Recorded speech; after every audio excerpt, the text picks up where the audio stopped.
Every day at Dollar Tree, you can go into the crafting aisle and find so many selections of canvases, small ones, big ones, square ones, and thin ones, just like this one. This is going to be the first one we're going to use for our first craft. And let me tell you, I love these. I love the size, and I really like when they're flat like this. I'm going to remove the plastic, of course, from it, and then we're going to do something a little different with this one. We're going to take masking tape from Dollar Tree, and we're going to diagonally place it from corner to corner, make sure that it's nicely adhered. I'm then going to take this stencil from Essential Stencil, and I'm going to place it right on top. I'm going to add a couple extra strips of tape. This is just to make sure it's not going to move on me. Then I'm going to take some spackle from Dollar Tree. I'm just going to spread it like butter, literally like I'm either spreading butter or just frosting a cake. This is going to give me a nice texture on just that portion of the canvas. So I'm just going to keep spreading, and I'm using a scraper, but you can use anything that you want as long as it's going to spread it and then, of course, help you remove the excess. Once done, look how cute this looks. Oh my word. Wait until you see it all finished. All right, I'm going to carefully remove the tape. This is so that I'm going to do it while it's still wet. This is so that it doesn't pull on me. And then once I remove that, I'm going to set it in front of a fan and let it dry. Now that it's dry, I'm going to place more masking tape, and we're going to place it just a tiny bit outside of where the stencil was. And then I'm going to paint it. Now you can choose whatever color you want. I'm going to go with this beautiful fern green by Waverly chalk paint. I'm going to give it one coat.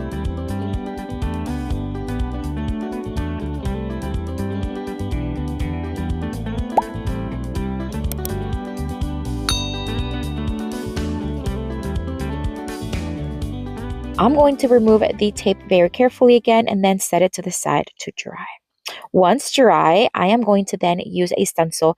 This is also from Essential Stencil. I love the message, and it's nice and small there for that corner. I'm going to tape it in place, and then I'm going to use the same paint and my favorite stenciling brush, and I'm just going to do the round and around. It's kind of like dry brushing on. I love this technique. It uses very little paint, but it covers it very well, and there's literally almost no bleed through. Love it. So I'm just going to do a couple of coats, again, dry brushing it, making sure there's very little paint on my brush. And I do have this paintbrush in my Amazon store, which is linked below. And there it is. Oh my word, so pretty. All right, these rub-on transfers are also from Essential Stencil, and I've had them for a while, and I love the combination of these roses with the green and the white. I'm just going to place this one here at the top, kind of angle it, make sure that it fits as best as it can. And then what you want to do with these, you just want to scrape it on and pull the plastic as you go. If it pulls on the transfer, just place it back down and keep pressing it down. That's it. I'm going to take another one, and I'm just going to do it on the other side. And whatever is left over from this one, I decided to place it just a little bit on the edge. I don't want the rub-on transfer to be on the textured part. I want it to be on the white part. So whatever's left over, I'm just going to place it on this side. And I think it turned out really pretty, filled it in, and it looks so pretty. Now you can seal this if you want, but decided not to. I'm going to take some of this rub-on golden tone. I love this because it creates a nice frame around it. It almost gives it a little bit of a distressed look. I'm just going to use a rag, and I'm just going to place it very carefully all around the edges, and then making sure I remove all the excess.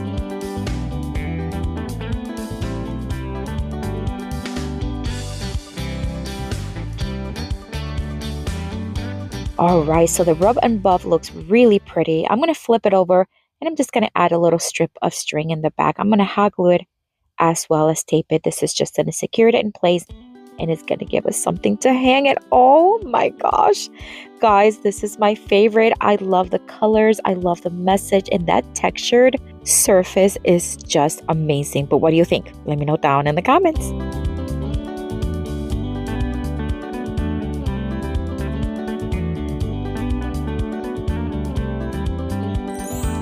For this next Dollar Tree DIY craft, we are going to start with one of their square canvases. Fun design, love it. I'm going to use 2 of them for this one. We're going to just remove the plastic. Again, of course, you want to do that. And then for this first one, we're just going to remove all the staples. It takes a little long, so I'm going to speed it up. But I like to use my tiny little screwdriver, pull them all kind of like halfway off, and then use my pliers and then really pull them off. We're going to keep the canvas handy and next to us because we're going to use it for the next craft. So we're just going to remove the frame. Now for the second one, I'm going to remove the excess canvas from the back. The one that's kind of showing, I don't want that to show because we're going to use these two canvases to create a busted canvas for summer. I've made one for fall and I've made one for Christmas, but I have not made one for summer, and today is the day.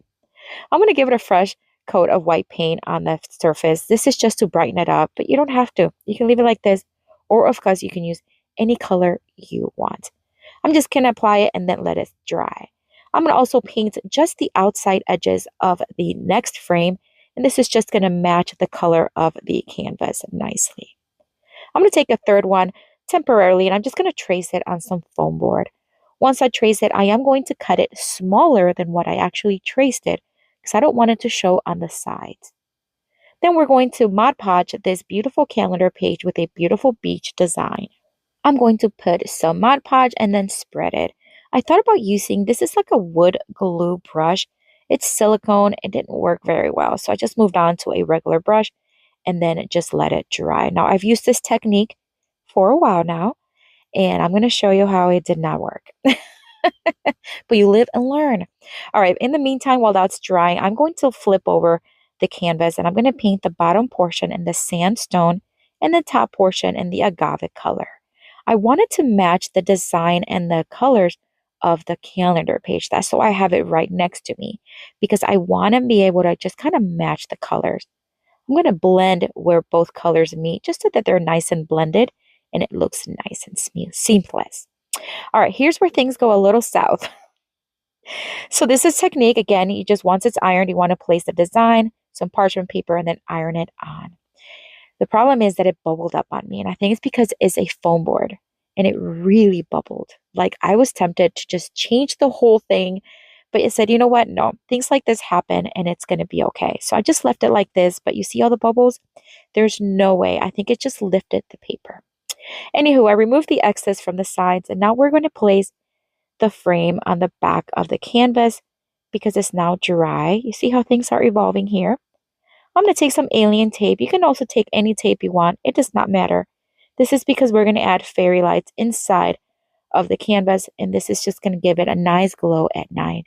I'm going to add a few here in the corners, and then we're going to attach the fairy lights here in just a bit.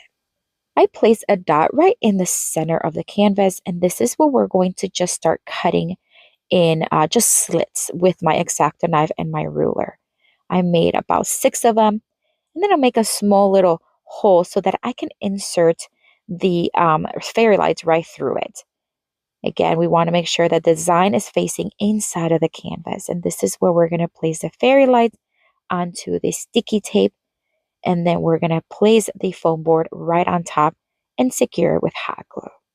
And then we're going to tape the battery pack to the back, making sure the screws are available to change batteries as needed, and tape any excess cords. That's it. I'm going to freshen up a little bit of the white paint because it did get scratched up a little bit. All right, so because this is a busted canvas, now we're going to take those strips that we cut and we're just going to flip them towards the outside, hot gluing the very tip just a tiny bit.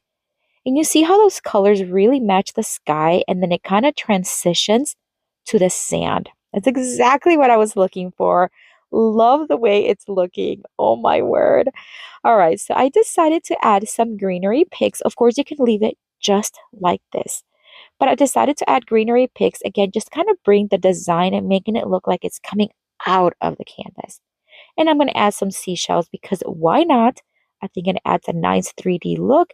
And because we added that extra frame, it really made it nice and thick. Look how cute this looks. Besides the bubbly design paper in the inside of it, I think it's gorgeous. But what do you think? Let me know down in the comments.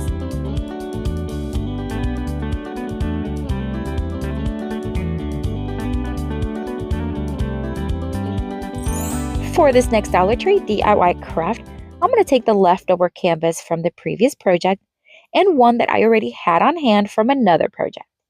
I'm going to cut off the excess from the sides. This is just the part that has the staple holes on it because we don't want that for this. Once we have this cut off, I am going to keep making some cuts because we're going to use this to create a banner. So I want to create little flags for the banner. So I'm going to fold it in half and cut it directly in half. I'm going to do the same thing on the other one.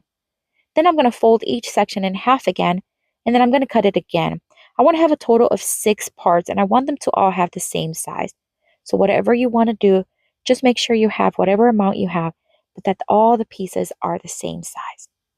Then I'm going to cut off all the folded section from the side, leaving just the top portion with the folded section because we're going to use that. I'm going to stack them all up on top of each other, make a dot in the center of the bottom, and then cut them directly to the opposite corner. They're going to look like little slices of pizza. That's exactly what it's going to look like. All right, we're going to start by placing some masking tape. These first 3 ones are going to be the American flag, so it'll be the red and white stripes. And I'm just going to place some masking tape using a little piece to create that nice even look. And I'm going to do that on all 3 of them. We're going to paint the stripes red. I'm going to do the same thing with the blue one, except they're going to be painted blue completely. So I just want to add a little piece of the masking tape on the top. That's it. The paint that I am using is from Waverly, and I love these colors. The red one is so vibrant. I use for every season, and it works for every season. And then on the blue one, I'm going to use the ocean blue, again from Waverly, and 1 coat is plenty sufficient.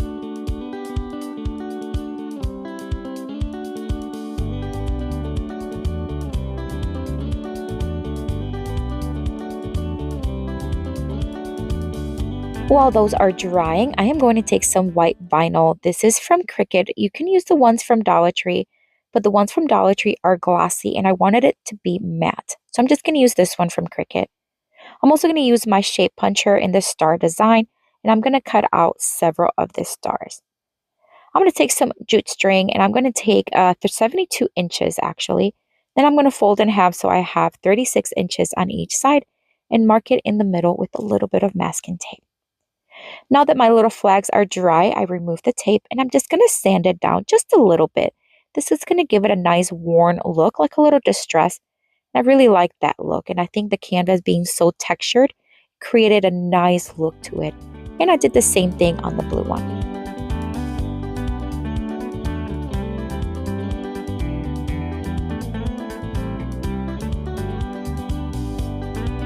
I made sure that they're nice and dust free, and now we're going to place the star stickers right on top of the blue ones. It does not matter the pattern you use.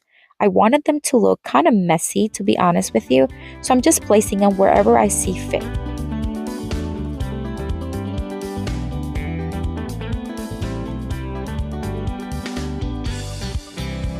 I am now going to take the jute string. I'm just going to tape it right there on my workbench. That way it's going to stay nice and put. And I'm going to add a little strip of glue, and I'm going to place one of them right there on the side of the section in the middle. And then leaving 2 inches in between each flag, I'm going to keep adding them, alternating from the blue to the red stripes. And that way it's going to give a nice look.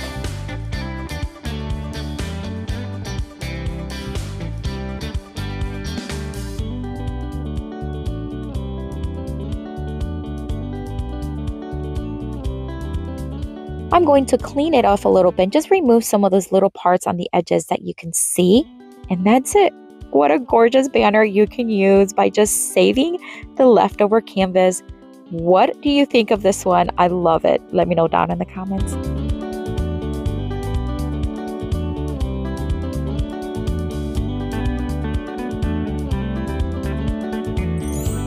For this next Dollar Tree DIY craft, we are going to start with one of these bamboo skewers, flat skewers that I get on Amazon. I forgot to hit record when I was painting them, but I painted 3 of them in white.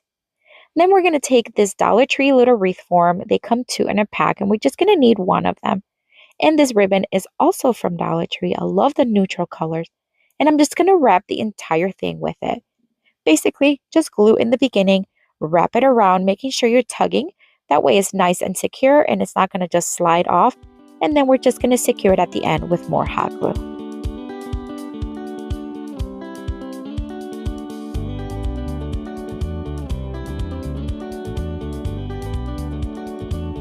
We're going to use another one of those large flat canvases, And we are just going to leave it in this nice color. We're not going to paint it. Then we're going to take the flat dowels that are already dry and we're going to hot glue one right in the center. Although now looking at it, it's not really in the center, but it should have been. And then I'm going to hot glue the other two on the sides, kind of keeping it as even as possible. I'm going to take my wire cutters and I'm just going to cut off the excess from the bottom and the top. And then using my sanding block, I'm just going to sand it a little bit so it's nice and smooth. I'm going to take the wreath form and we're just going to add some greenery. You can add it anywhere you want. I decided to add it on the right side of it. So I'm just going to add a little bit of hot glue and place some picks facing up and some facing downwards.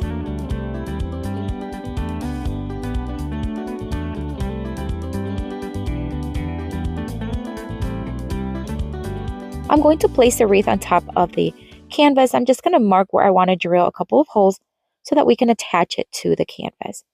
Then I'm going to place some jute string around the top of the wreath, make a simple knot, and then whatever's left over, the strings, we're just going to thread them through the holes and then flip it over and we're just going to tie it in the back.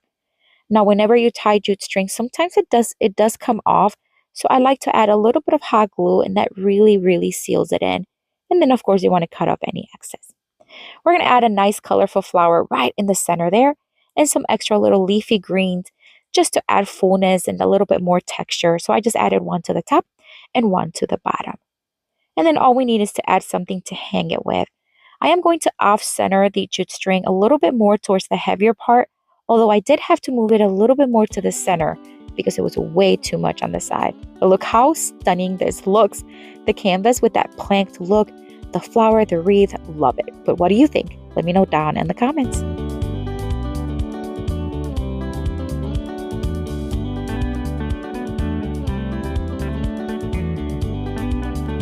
I have another video here for you with tons more of Dollar Tree DIY crafts inspiration. Check it out. I'll see you later and have a blessed day. Bye.